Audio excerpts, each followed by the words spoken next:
السلام علیکم ورحمۃ اللہ۔ آئین پاکستان کی میں قرارداد مقاصد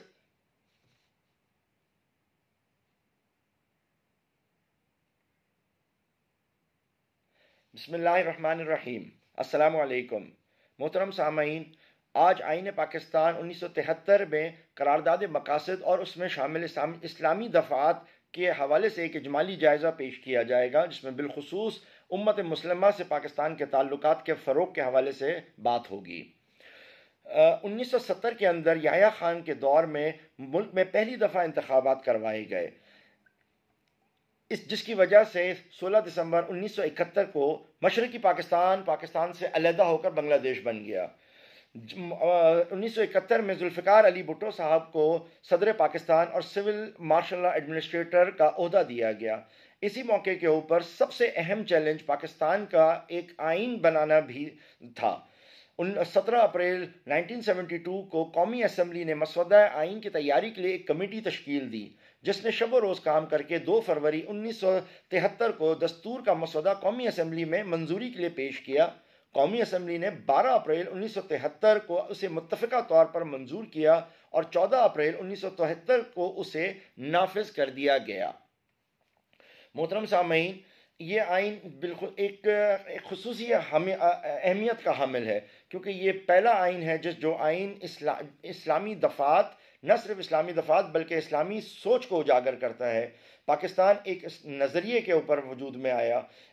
اس کی ایک خوبصورتی قرارداد مقاصد بھی ہے، جس کو 1973 کے آئین کے اندر، اگرچہ اس سے قبل 1956 اور 62 کے آئین میں بھی رکھا گیا تھا قرارداد مقاصد کو، مگر اس 1973 کے آئین کا باقاعدہ حصہ بنایا گیا۔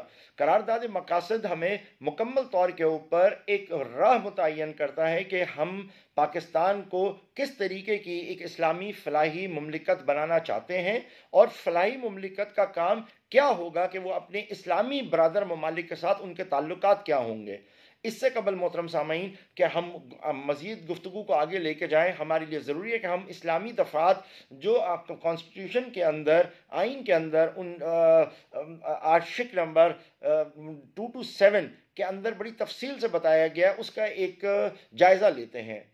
اس آئین کے اندر جس چیز کی سب سے بڑی اسلامی دفعہ ہے وہ یہ کہ اس ملک میں حاکمیت اللہ تعالیٰ کی ہوگی۔ اس بات کا مقصد یہ ہے کہ اللہ تعالیٰ حاکم اعلیٰ ہے اور اسی کے بنائے ہوئے اختیار کے مطابق ہماری اسمبلی اپنا کام کرے گی۔ دوسری، اس آئین کی سب سے بہترین بات یہ کہ اس ملک کا نام اسلامی جمہوریہ پاکستان رکھا گیا۔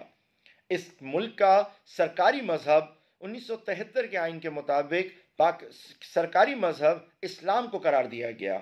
اس آئین کے اندر وزیر اعظم کا بھی مسلمان ہونا شرط رکھی گئی، جبکہ 56 اور 62 کے دستور میں صرف صدر کا مسلمان ہونا ضروری تھا۔ اسلامی قوانین کا نفاذ کے اندر قرآن اور سنت کے منافی کسی بھی قسم کے قانون کو رکھنے کی اجازت نہیں دی گئی۔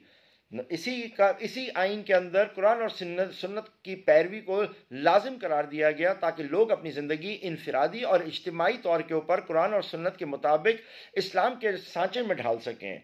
مسلمان کی تعریف بھی 1973 کے دستور میں پہلی دفعہ بڑی وضاحت سے کی گئی، جس کے اندر اس بات پر کو یقینی بنایا گیا کہ مسلمان وہ شخص کہلائے گا جو وحدانیت پر، رسالت پر، آخرت پر اور اللہ تعالیٰ کی تمام کتابوں پر ایمان لانے کے ساتھ ساتھ ختم نبوت پر بھی یقین رکھتا ہے۔ اسی آئین کے ذریعے ہم دیکھتے ہیں کہ قرآن پاک کو اور اسلامیات کو لازمی تعلیم کے طور کے اوپر پیش کیا گیا۔ ہمارے اس معاشرے میں یہ اسلامیات لازمی قرار دی جاتی ہے، یہ عمل بیچلرز لیول تک کمپلسری ہے، چاہے آپ کسی بھی ڈسپلن کے اندر کام کر رہے ہو۔ اسی آئین کے ذریعے اسلامی معاشرے کے قیام کے اوپر بہت زور دیا گیا تاکہ یہ معاشرہ اللہ کی بنائی ہوئی خواہشات کے مطابق چلے، لوگوں کی خواہشات کے اوپر یہ معاشرہ قائم کر رہا ہو، بلکہ اسلام اپنے معنی سبمیشن، اپنی معنی اللہ کے آگے اپنی خواہشات کو تابع کر دینے کے مترادف ہو سکے۔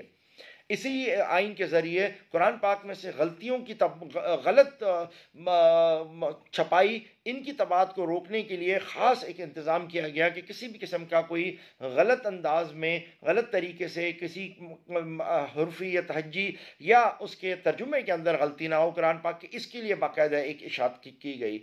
اور برادر ملکوں میں بالخصوص عرب ممالک کے ساتھ تعلقات کو استوار کرنے کے لیے، بہتر کرنے کے لیے، ان سے قریبی رابطے رکھنے کے لیے عربی زبان کی تعلیم 1973 کے اندر فروغ دینے کے لیے پوری کوشش کی گئی، تاکہ اسکولوں میں، کالجز کے اندر عربی زبان کو زیادہ سے زیادہ پڑھایا جا سکے، سمجھا جا سکے، تاکہ برادر اسلامی ممالک بالخصوص یہ گلف کنٹریز، بالخصوص عرب کنٹریز، ان کے ساتھ ہمارے تعلقات بہتر ہو سکیں، ہمارے لوگ ان ممالک میں اپنے آپ کو اجنبی نہ محسوس کریں، بلکہ اپنے آپ کو ان سے قریب تر محسوس کریں، اور یہ تبھی ممکن ہے جب آپ ان کی زبان میں ان سے گفتگو کر رہے ہوں۔ سود کا خاتمہ بہت اہم سنگ میل ہے اسلامی معاشرے کے قیام کے لیے، جس کا بالخصوص اس سود کی لعنت سے پاکستان کو پاک کرنے کے لیے بتدریج اقدامات لیے جانے کے لیے کہا گیا۔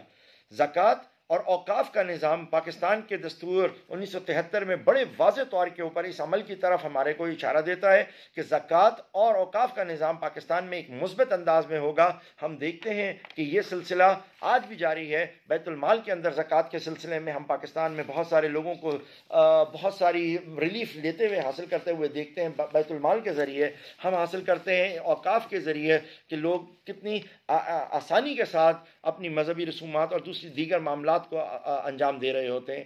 اسلامی ممالک کے ساتھ خوشگوار تعلقات رکھنا پاکستان کے آئین میں سب سے خوبصورت اور سب سے اہمیت کی حامل بات ہے کہ جتنے بھی اسلامی ممالک ہیں، چاہے وہ سینٹرل ایشیا کے ممالک ہوں، چاہے وہ افریقہ کے ممالک ہوں، چاہے وہ فار ایسٹ کے ممالک ہوں، چاہے وہ ایشیا کے ممالک ہوں، ان تمام ممالک کے ساتھ ہمیشہ آپ کا واسطہ اچھا رہے گا۔ اور یہی وجہ ہے کہ ہم دیکھتے ہیں کہ کوئی بھی حکومت ہو، پاکستان کی ہمیشہ فارن پالیسی اسلامی ممالک کے ساتھ اچھی رہی ہے۔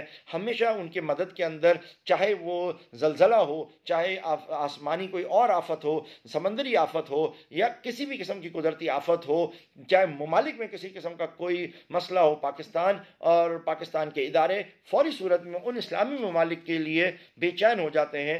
حال ہی کے اندر ترکی کے اندر، شام کے اندر، سیریا کے اندر آنے والے زلزلے کے اندر بھی ہمارے وزیر اعظم پاکستان گئے اور انہوں نے جا کے بھرپور ریلیف کے اقدامات لیے۔ یہ اس آئین کا مظہر ہے، اس آئین کی خواہش ہے جس کے تحت 1973 کا یہ آئین بنایا گیا تھا۔ اسی آئین کی خوبصورتی میں اقلیتوں کو تحفظ دینا بھی ہے۔ پاکستان کے آئین کی روح سے تمام اقلیتیں پاکستان کے اندر بالکل پرسکون ہیں، اطمینان میں ہیں، اور اپنی زندگیاں بالکل اپنے قوانین کے مطابق گزار رہی ہیں۔ اسی آئین کے اندر نظریہ پاکستان کے تحفظ کے اوپر بات کی گئی ہے، اور اس چیز کو لازم کیا گیا ہے کہ صدر مملکت ہو، وزیر اعظم ہو، وفاقی وزراء ہوں، اسپیکر ہوں، ڈپٹی اسپیکر ہوں، سینٹ کا چیئرمین ہو، صوبائی گورنر ہوں، وزیر اعلیٰ ہوں، اسپیکر، ڈپٹی اسپیکرز ہوں، ان سب کے لیے لازم ہے کہ وہ اپنے حلف کے دوران اس بات کا اقرار کریں گے کہ وہ نظریہ پاکستان کے ساتھ وفادار رہیں گے۔ ہمارا نظریہ اسلام ہے، ہمارا نظریہ اللہ تعالیٰ کی وحدانیت ہے، ہمارا نظریہ ایک فلاحی ریاست ہے۔ یہی ہمارا آئین قومی زبان کے اوپر بات کرتا ہے۔ تمام صوبوں کا ترجمان ہے پاکستان، اور اس پاکستان کو تمام لانے کے لیے بر صغیر کا سب سے عظیم ورثہ جو مسلمانوں کے پاس ہے وہ اردو زبان ہے۔ اس لیے اس اردو زبان کو پاکستان کی قومی زبان کا درجہ دیا جاتا ہے۔ یہی آئین فلاحی ریاست کے قیام کے لیے بہت کوششیں کرتا ہے، اور فلاحی ریاست بننے کے لیے پاکستان کو آگے کی طرف لے جانے کے لیے فلاحی ریاست کے معاملات پہ کام کرتا ہے، تاکہ ہر ایک کی ضروریات زندگی مکمل ہو سکیں، لوگوں کو کپڑا، مکان، صحت کی تمام سہولتیں دی جا سکیں۔ اسلامی نظریاتی کونسل ایک اہم ترین سنگ میل ہے، پاکستان کو اس آئین کو خوبصورت بناتا ہے تاکہ پاکستان ایک اسلامی معاشرے کی صورت میں سامنے آئے۔ اسلامی نظریاتی کونسل کے مشوروں کو اسمبلی کے اندر لیا جانا لازم قرار دیا گیا ہے۔ یہ لازم ہے کہ کوئی بھی قانون سازی ہو تو اسلامی نظریاتی کونسل کو بھیجی جائے، وہ اس کو اسلامی خد و خال کے مطابق اس کو ایکسیپٹ کریں اور اس کی اہمیت کا